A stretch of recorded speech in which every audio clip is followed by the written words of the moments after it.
A paz do Senhor, meus amados irmãos. Vamos agora entrarmos no último profeta do Antigo Testamento, o último livro também do Antigo Testamento, que é o Malaquias. Nós vamos estudar hoje o capítulo 1 e o 2. Malaquias, este nome, quer dizer meu mensageiro. E foi por intermédio desse profeta, do profeta Malaquias, que o Senhor fala aqui para o povo de Israel sobre o declínio espiritual que eles estavam vivendo, principalmente os que estavam na frente, os sacerdotes. Nós vamos ver que a palavra vai muito diretamente para os sacerdotes que não estavam ensinando o povo e não estavam sendo fiéis a Deus naquilo que o Senhor tinha determinado. Então, como eu disse, ele é o último livro do Antigo Testamento e ele foi escrito aproximadamente entre 450 e 400 anos antes de Cristo. Ele foi escrito também mais ou menos uns 100 anos depois que o povo judeu voltou lá do cativeiro, que tinha, né, que foi dado a liberdade deles escolherem se queriam voltar ou não. Então, esse livro ele foi escrito numa época que ali não havia mais reis, porque nós até vamos ver que na primeira leva que voltaram para ali com Zorobabel ficou como um tipo de governador ali, mas não havia e não houve mais reis em Israel, né? Depois desse período lá que eles estiveram cativos lá na Babilônia. Outra coisa muito importante para a gente entender a Bíblia, quando a gente está estudando, é que Malaquias ele viveu no mesmo tempo de Esdras e de Neemias. Apesar de, na, na colocação assim dos livros na Bíblia, nós sabemos que Neemias e Esdras estão lá mais para o início. E o Malaquias está lá no final, é o último livro. Mas isso aí não interfere, eles viveram na mesma época. Então, essa profecia de Malaquias abrange aquele período em que o povo voltou lá da Babilônia, né? Isso aí, eles voltaram entre 458 e 433, voltaram em levas. A primeira vez veio um grupo com Zorobabel, depois veio com Neemias, depois com Esdras, né? Então, nós vamos ver. No primeiro capítulo, porque Deus vai falar muito sobre a ingratidão daquele povo de Israel, a ingratidão dos sacerdotes. E ele começa dizendo assim, ó, peso da palavra do Senhor contra Israel, pelo ministério de Malaquias. Peso também, conforme a tradução que os irmãos têm, de sentença da palavra do Senhor contra Israel, que é a mesma coisa, é um julgamento, alguma coisa que vai acontecer. Então, nós vamos ver que o Malaquias ele combate aquele comodismo, o povo estava indiferente, porque quando eles vieram lá da Babilônia e chegaram ali, eles vieram para reconstruir o templo. Mas nós já estudamos a respeito que houve muita interferência de povos ali em volta que impediam a construção. Eles foram se acomodando e não faziam mais nada, só estavam cuidando da sua vida, né? E na Malaquias também ajuda a reavaliar o relacionamento deles com Deus, porque eles estavam deixando de adorar a Deus. A palavra não estava mais sendo ensinada, eles estavam assim, como nós dizemos hoje, eles estavam se desviando, ou já estavam desviados de Deus. E através de Malaquias, então, o Senhor agora fala de novo com este povo. Vocês veem assim nos profetas como Deus sempre chamando, falando para o povo, se arrependendo. O amor de Deus é algo assim incrível. Ele não desiste do povo, né? E ele vai falar qual é o dever dos sacerdotes. A partir da morte do profeta Malaquias, aí há aquele silêncio que nós dizemos assim de 400 anos. Silêncio total da palavra de Deus, de outro profeta, porque depois de Malaquias, o próximo profeta que o Senhor vai usar, levantar, é João Batista, que nós já encontramos ele lá no Novo Testamento, anunciando a vinda que Jesus tinha chegado ali para os judeus, né? Bem, aí ele faz assim, ó, Deus faz uma declaração de amor tão grande no versículo 2 a 4 por ali, né? Que a gente fica impressionado com o amor de Deus, mesmo com aquele povo rebelde, teimoso. Aí a gente olha e diz isso que eu estou dizendo: rebelde, teimoso, infiel, e Deus ama. Mas nós não podemos esquecer, irmãos, que nós somos igualzinho àquele povo, não é mesmo? Quantas vezes somos rebeldes? Quantas vezes nós somos teimosos também contra o Senhor, contra a sua palavra?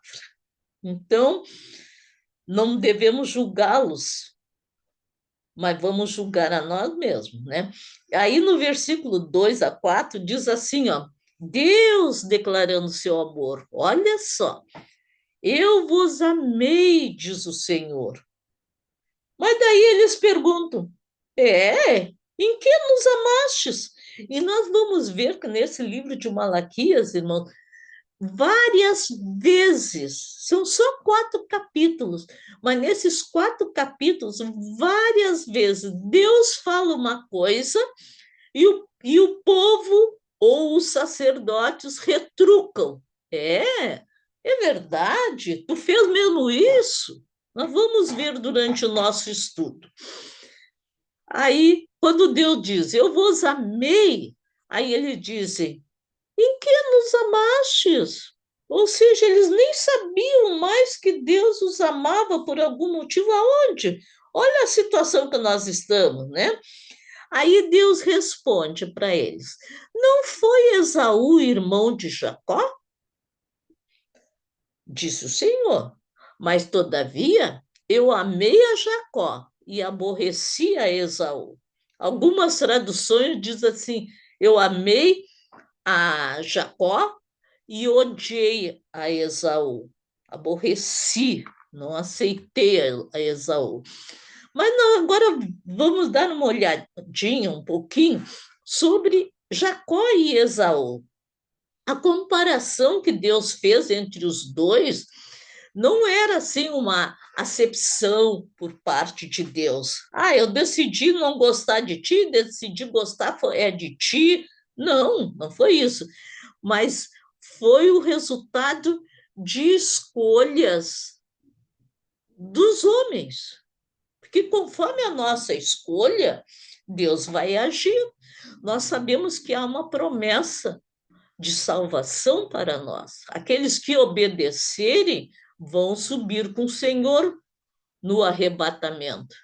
Mas, ao mesmo tempo, aqueles que não obedecerem vão para o inferno, vão perder a vida eterna.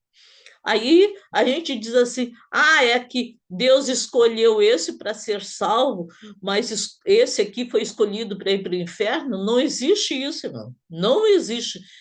Todos nós somos predestinados para a salvação, mas agora vai depender da escolha de cada um.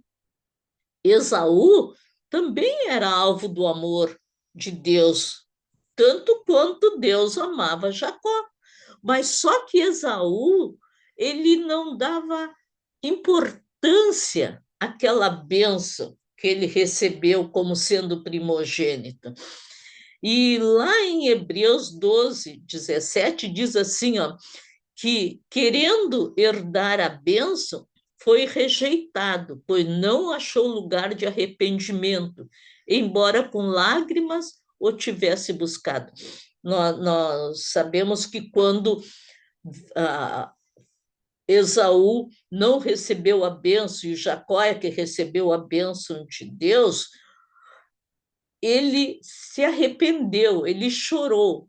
Mas lembram na história que Esaú ele não deu importância para a bênção da primogenitura. E certo dia, quando ele chegou lá do campo com muita fome e pediu para Jacó um pouco de comida que Jacó tinha feito ali, uma lentilha, diz assim, Jacó, que também era muito esperto, ele pega e propõe para ele: eu te dou, mas tu vai me dar a tua bênção de primogenitura. Aí o que que Isaú disse? Que me adianta uma bênção de primogenitura se eu estou a ponto de morrer? E entregou. Depois ele se arrependeu, mas não foi um arrependimento sincero, foi mais lágrimas de raiva por ter sido enganado. Ainda no versículo 4, ainda que Edom diga, empobrecidos somos, porém nos tornaremos a edificar os lugares desertos, assim diz o Senhor dos Exércitos, eles edificarão, mas eu destruirei. Veja que coisa terrível. Os edomitas, eles são descendentes de Esaú. E este povo sempre foi inimigo de Israel, de uma forma assim terrível, de tal forma que quando a Babilônia invadiu ali Israel e destruiu tudo e levou o povo cativo, aqueles que tentavam fugir, os edomitas ficavam em emboscadas e matavam aqueles que tentavam fugir, os seus irmãos, os judeus, ou então entregavam de volta para o exército babilônico. Olha que grande maldade, né? Aí os Edoms eles foram destruídos, a cidade de Edom, 5 anos depois que os judeus foram levados lá para a Babilônia. Né? Mas ficaram sempre alguns assim dispersos, a cidade foi destruída, mas ficaram dispersos por ali. Aí, lá no ano 70 depois de Cristo, já da nossa era, Tito, ele realmente acabou com o povo de Edom totalmente. Foram destruídos e dizimados totalmente. Isso ali é o versículo 4, né? Aí no versículo 5, Malaquias diz assim: os vossos olhos o verão, e direis: o Senhor seja engrandecido desde os termos de Israel. E realmente isto aconteceu, né? Quando os edomitas foram também atacados. Depois, no versículo 6, diz assim: o filho honra o pai, e o servo ao seu senhor, ao seu amo. Se eu, pois, sou pai, onde é que está a minha honra? Olha, Deus está perguntando. Se eu sou o pai de vocês, onde é que está a minha honra? E se eu sou o amo, onde é que está o temor de mim? Não, não existia isso. Diz o Senhor dos Exércitos a vós, ó sacerdotes. Agora ele está falando diretamente com os sacerdotes. Ó sacerdotes, que desprezais o meu nome. E vós dizeis, olha, olha novamente aqui, ó, Deus está afirmando uma coisa, está dizendo uma coisa. E ele diz, mas em que nós temos desprezado o teu nome? Nós não estamos sabendo de nada. Olha quanta inocência, né? Parece a criança quando faz uma arte e diz, eu não fiz nada. É incrível, né? O Pai, o Senhor, ele deve ser honrado pelos filhos ou pelos seus funcionários, aqueles que trabalham para ele, que devem obediência a ele. Mas os sacerdotes trabalhavam para Deus, mas não honravam a Deus. Mesmo com a declaração que o Senhor estava dizendo, eles fazem aquela pergunta: mas não, não sei, eu não sei aonde é, de que forma que nós estamos te desonrando, não vimos nada. A decadência espiritual de Israel era muito grande, não havia mais temor.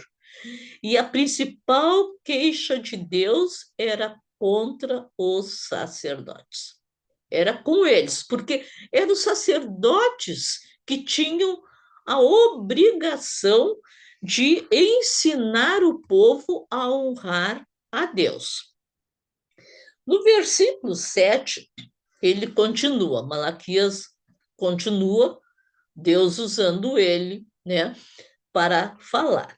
Aí o Senhor diz: vocês não sabem como? Olha, vocês estão oferecendo sobre o meu altar pão imundo, e vocês dizem: em que te havemos profanado? Mas olha, estão oferecendo coisa imunda para mim. Nisso que dizeis, a mesa do Senhor é desprezível. Os líderes, os sacerdotes, aqueles que estavam na frente, que deveriam dar o exemplo, estavam, pelo contrário, não dando honras ao Senhor. Estavam oferecendo pão imundo, pão que não era preparado corretamente, conforme Deus havia dado um mandamento, da maneira como tinha que ser feito. Eles não estavam mais nem se importando.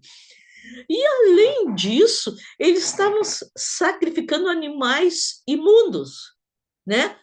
O povo oferecia as sobras ao Senhor, ao invés de oferecer o que tinha de melhor. Quantas vezes, irmãos, a gente também está oferecendo o que sobra? Se sobrar tempo, eu vou na igreja, se eu puder, eu vou fazer alguma coisa, se der no jeito, eu até vou ajudar um pouco. É aquilo que sobra. E a gente esquece que tudo é Deus que nos deu. Ele pode tirar assim, ó, um piscar de olhos, e nós vamos ficar sem nada. E daí? Não vamos poder trabalhar, não vamos poder, muitas vezes, nem nos alimentar direito, ou com problema disso, problema daquilo, não é mesmo?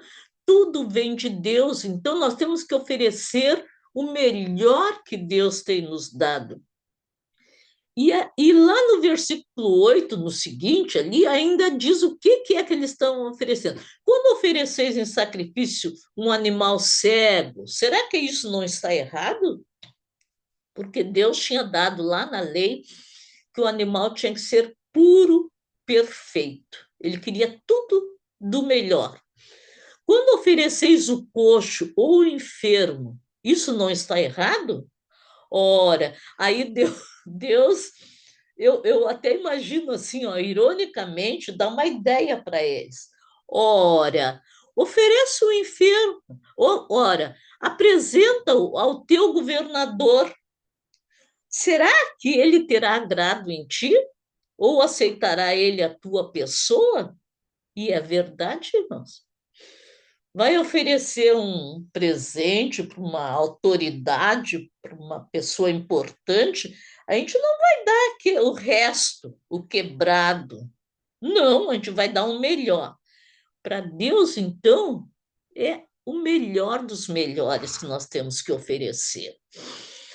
Aí vamos ver, como sempre, a misericórdia do Senhor, porque ele chama a atenção deles. Sempre tem sido assim, todos os profetas. Aí, daqui a pouco, ele alivia um pouco, ele fica com dó da pessoa. É que nem nós com nossos filhos, quantas vezes, quando eles fazem alguma coisa, a gente até os castiga, mas depois a gente fica com tanto dó, com tanta peninha, que a gente vai lá atrás deles e abraça, não é mesmo? Assim Deus faz conosco. Agora, pois, suplicai o favor de Deus, e ele terá piedade de nós. Isto veio da vossa mão. Aceitará ele a vossa pessoa? Diz o Senhor dos Exércitos. Suplica, vai lá, ora, pede perdão. É isso que o Senhor está dizendo. Mas sabe o que eles estavam fazendo, os sacerdotes? Eles recolhiam todas as ofertas do povo, tudo que traziam, mas eles não deixavam nada para os levitas, para os órfãos, viúvas e os estrangeiros. Lembro que os levitas, eles não receberam terras quando Deus separou as tribos e deu terras para cada uma. Os levitas, eles, o Senhor disse que era para todas as tribos darem 10% do que tinham para os levitas viverem, porque eles tinham que atender o templo em tempo integral. E é isso que mais adiante, quando o Malaquias fala sobre o dízimo, que nós vamos conseguir entender. Eles perderam totalmente o temor de Deus. Apesar da indiferença do povo em relação aos seus mandamentos, olha, Deus continua oferecendo sua graça e misericórdia. Mas para todos, não. Para aqueles que querem receber a misericórdia de Deus. Porque tem pessoas que não querem, não se importam com isto. Aí, outra coisa incrível que acontece aqui no versículo 10. Deus pergunta: quem há também entre vós que feche as portas e não acenda debalde o fogo do meu altar? Eu não tenho prazer em vós, diz o Senhor dos Exércitos, nem aceitarei da vossa mão a oblação, a oferta.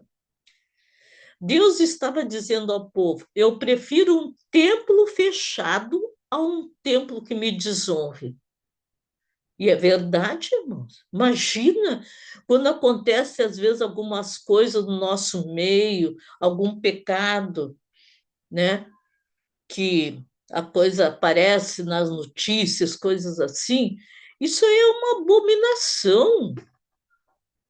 A igreja é envergonhada, mas principalmente o nome de Deus é desonrado. Eu não tenho prazer em vós. Que frase mais terrível de alguém ouvir isto diretamente de Deus. Eu não tenho mais prazer em ti. Acabou. Tu não estás me honrando. E Deus estava dizendo isso para aqueles sacerdotes. Deus deseja receber a adoração de um povo verdadeiramente santo, com nossos corações limpos. Aí Deus agora fala de novo. Mas desde o nascente do sol até ao poente será grande entre as nações o meu nome. E em todo lugar se oferecerá o meu nome incenso e uma oferta, oblação pura, porque o meu nome será grande entre as nações, diz o Senhor dos Exércitos. Que versículo maravilhoso. Quando todos puderem engrandecer o nome do Senhor. E um dia chegará, quando todas as nações da terra reconhecerem Deus como supremo, Deus como aquele que merece todo o louvor. O culto a Deus se espalharia por todas as nações. É uma profecia que começou a ser cumprida no ministério de Jesus, lá, né, no início da nossa era, de seus apóstolos, onde a salvação foi anunciada para nós, para os gentios. E hoje nós temos esse privilégio, aleluia, de pertencermos ao povo de Deus. É maravilhoso isso, né? Deus estava falando com um povo que dizia honrá-lo, mas estava oferecendo do pior, do resto do que tinha, né? E no versículo 12 e 13, vamos ver o que Deus aqui, qual é a queixa do Senhor. Mas vós o profanais. Profanais o quê? O templo. Está profanando o templo do Senhor. Quando dizeis, a mesa do Senhor é impura, e o seu produto, a sua comida, é desprezível, e dizeis, eis aqui, que canseira. Olha, Deus está dizendo que os profetas, os sacerdotes, perdão, estavam cansados de fazer aquele mesmo serviço. Todo dia ter que oferecer o sacrifício, toda hora. Ai, estou cansado. Irmãos, muitas vezes tem pessoas que estão cansadas de trabalhar para o Senhor. Ai, já não aguento mais. Ai, eu já estou com muita idade. Ai, não tem isto. Enquanto Deus nos der o privilégio de nos usarmos, não importa a idade que nós temos, nós vamos trabalhar, porque é Ele que nos dá esse privilégio. Não é nós que estamos fazendo alguma coisa. Nós estamos obedecendo o mandado do Senhor. E como é lindo, como é gostoso a gente obedecer ao Senhor, né? Então dizeis, eis aqui, que canseira, e o lançastes ao desprezo. O templo do Senhor ficou desprezado, diz o Senhor dos Exércitos. Vós ofereceis, olha só que coisa horrível, vós ofereceis até o roubado. Aí ele torna a dizer: o coxo, o enfermo, assim fazeis a oferta. Se me há aceito isso das vossas mãos, não tinha como. Deus estava sendo menosprezado, tanto pelo povo como pelos sacerdotes.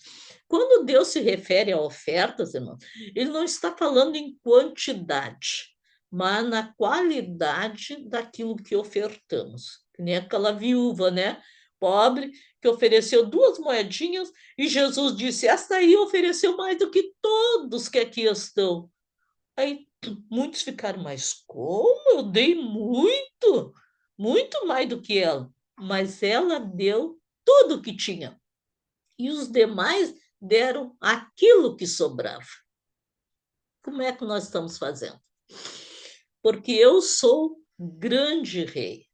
Versículo 14: pois maldito seja o enganador, que tendo animal no seu rebanho, promete e oferece uma coisa vil ao Senhor. Não oferece aquele melhor que ele tem, porque eu sou o grande rei, diz o Senhor dos Exércitos, o meu nome será tremendo entre as nações. Maravilha! Será que alguém consegue enganar o Senhor?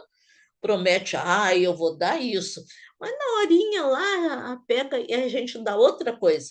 E Deus? Está vendo ou não? Claro que está vendo. Ninguém consegue enganar o Senhor. O nome do Senhor deveria ser engrandecido por seu povo, para que todas as nações fossem levadas a adorá-lo. Ali terminou o capítulo 1.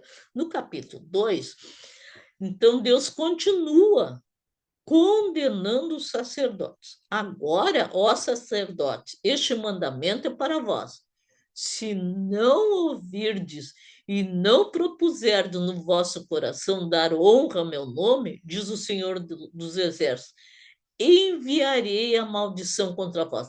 Agora aqui, lá Deus estava dizendo tudo que eles estavam fazendo de errado. Agora aqui, Deus vai dizer qual é o castigo para eles. Assim como nós sabemos qual é o castigo para nós: é perdermos a vida eterna.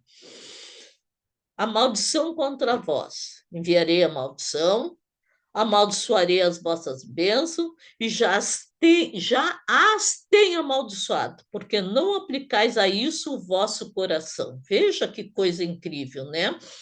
Então, no versículo 4, ele diz: então sabereis que eu vos enviei este mandamento para que o meu pacto fosse com Levi, diz o Senhor dos Exércitos. Na história, lá, Êxodos, né? Levítico, né? Quando Deus faz aquela separação dos levitas para serem seu povo, e eles seriam os sacerdotes, né? Que viriam de Arão, que foi o primeiro sumo sacerdote, né? Mas Deus diz, fez esse pacto. Mas olha, lá no versículo 8 ele vai dizer: mas vós vos desviastes do caminho. Não seguiste aquilo que estava sido escrito, determinado no nosso pacto. A muitos fizeste tropeçar, isso aqui é pior ainda. Além deles fazerem para eles, eles fizeram outros tropeçarem. Irmãos, quando nós pecamos, nós que somos salvos, e pecamos por algum motivo, não é só nós que erramos, nós fazemos muitos tropeçarem, aqueles que nos olhavam como um espelho da obra redentora de Jesus Cristo. Olha a responsabilidade que nós temos de andar retamente na presença do Senhor, para os que nos veem não venham a dizer: ah, mas olha, fulano o que que fez. Não, não. E era isso que Deus estava dizendo. Vocês fizeram muitos tropeçar da lei. Corrompestes o concerto de Levi, diz o Senhor dos Exércitos. Deus havia feito aquela aliança com a tribo de Levi, mas eles não seguiram até o fim. E eles seriam eliminados, porque Deus não tem o culpado por justo, de forma alguma. Não adianta, mas eu trabalhei tanto. Naquele dia da vinda do Senhor, Jesus disse que muitos chegariam e diriam: ah, mas no teu nome eu preguei, no teu nome eu curei, no teu nome eu fiz maravilhas. E o Senhor dirá: apartai-vos de mim, malditos, porque não vos conheço. Irmão, vamos ter cuidado daquilo que nós fazemos, das nossas atitudes. E o Senhor continua explicando: minha aliança com ele foi de vida e de paz. Claro, o Senhor fez aquela aliança para viverem bem. Ambas lhe dei eu para que me temesse. Com efeito, ele me temeu e tremeu por causa do meu nome. A verdadeira instrução esteve na sua boca, e nenhuma falsidade se achou nos seus lábios. Andou comigo em paz e em retidão, e da iniquidade se apartou a muitos. Aqui o Senhor está falando lá dos primeiros sacerdotes, quando eles eram fiéis e eles levavam o povo, ensinavam o povo a adorar o Senhor com verdade, a estar nos seus caminhos, né?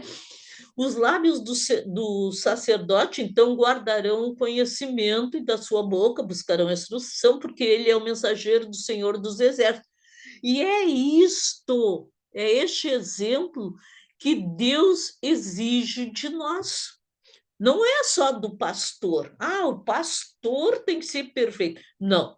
Começa que não existe ninguém perfeito. Perfeito é só o Senhor. Mas ele quer que nós sejamos verdadeiros, sinceros. Todo o povo, todo aquele que diz que aceitou a Jesus, ele tem agora a obrigação de ser um exemplo, dar um exemplo de vida. Esse é o exemplo do verdadeiro pastor que Deus quer ver no meio do seu povo, do verdadeiro pastor, do verdadeiro povo de Deus. No versículo seguinte diz assim: não temos nós todos o mesmo Pai? Não nos criou o mesmo Deus? Por que seremos desleais uns para com os outros, profanando a aliança de nossos pais? Judá foi desleal, e abominação se cometeu em Israel e em Jerusalém, porque Judá profanou a santidade do Senhor. Muito triste, a qual ele ama e se casou com a filha de Deus estranho. O Senhor eliminará das tendas de Jacó o homem que fizer isto. Nós conhecemos também na história, não é? Daqueles homens, daqueles sacerdotes que casaram com mulheres estranhas, que foi um mandamento do Senhor, que eles tinham que ser puros. Eles não podiam casar com mulheres estranhas, mulheres que adorassem a outros deuses. Mas eles não temeram isso e lá foram exterminados. E aqui o Senhor está novamente dizendo: ainda fazeis isto, cobris o altar do Senhor de lágrimas, de choros e de gemidos, de sorte que ele não olha mais para a oferta, nem aceitará com prazer da vossa mão. Quem é que estava chorando, lamentando e gemendo? Eram os sacerdotes, mas era um choro falso, não é? O profeta diz que não adianta nada aqueles lamentos deles, aqueles choros, né? Porque as ofertas diante do Senhor, quando eles continuavam na prática de adultério, de divórcio, repudiando a esposa verdadeira, casando com outra de outras nações que serviam a outros deuses. O que adianta oferecer ofertas se estavam desobedecendo totalmente às leis do Senhor? E dizeis: por quê? Porque o Senhor foi testemunha entre ti e a mulher da tua mocidade, com a qual tu foste desleal, sendo ela a tua companheira e a mulher do teu concerto. No versículo 14. No 15, ele diz: porque o Senhor, Deus de Israel, diz que aborrece o repúdio e aquele que encobre a violência contra a sua veste, diz o Senhor dos Exércitos. Portanto, guardai-vos em vosso espírito e não sejais desleais. Deus abomina porque a deslealdade é uma mentira terrível, é um engano que o homem penetra enganando a sua esposa, enganando a sua família e acha que não está enganando a Deus, mas Deus tudo está vendo e vai cobrar de cada um por isso. Lares desfeitos, mulheres ficando sozinhas para criar seus filhos. A gente vê hoje tantas coisas, irmão. Por quê? Porque alguém não creu na palavra do Senhor e fez coisas abomináveis na presença do Senhor. E lá no versículo 17, então, diz assim: enfadais o Senhor com as vossas palavras. Aí os sacerdotes perguntam de novo: mas no que nós estamos enfadando? Olha que inocência, né? Mas Deus responde: nisto que pensais, qualquer que faz o mal passa por bom aos olhos do Senhor, imagina só. E desses é que ele se agrada. Ou onde está o Deus do juízo? Eles estão achando, como eles olham ao redor, e muitas vezes acontece isto, que um servo do Senhor, fiel ao Senhor em todas as situações, às vezes está passando tanta necessidade, e o seu vizinho, que faz coisas abomináveis, está bem, está enriquecendo. E aí, olha só o que adianta eu tão fiel. Não pense nisso, queridos. Não pensem nisso em nome de Jesus, porque eles terão a sua paga, que é a perdição eterna, que é pior castigo que isto, mas tu terás a salvação eterna, tu terás a coroa da vida te esperando, porque tu sofreste e aguentaste, estiveste firme, Senhor. Estou em aflição, mas eu sei que tu estás comigo. Estou passando este problema, mas eu sei que tu estás ao meu lado, tu vai me dar a vitória.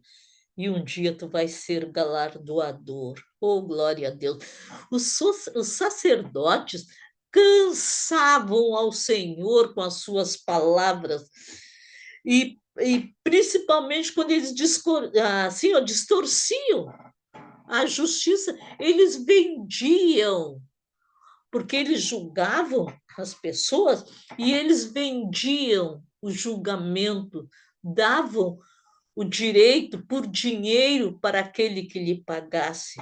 E o pobre era desprezado, o pobre perdia suas casas, seus campos, perdia tudo, porque o sacerdote, aquele que deveria ser justo, ele estava usando de injustiça.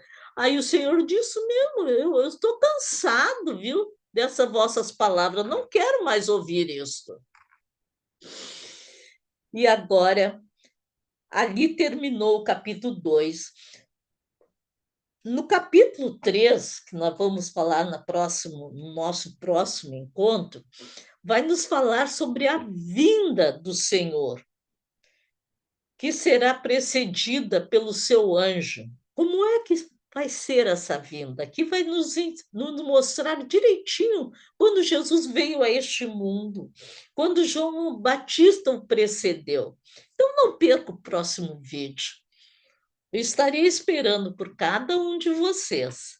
E que Deus abençoe ricamente a nossos queridos, amados irmãos, em nome de Jesus Cristo. Amém.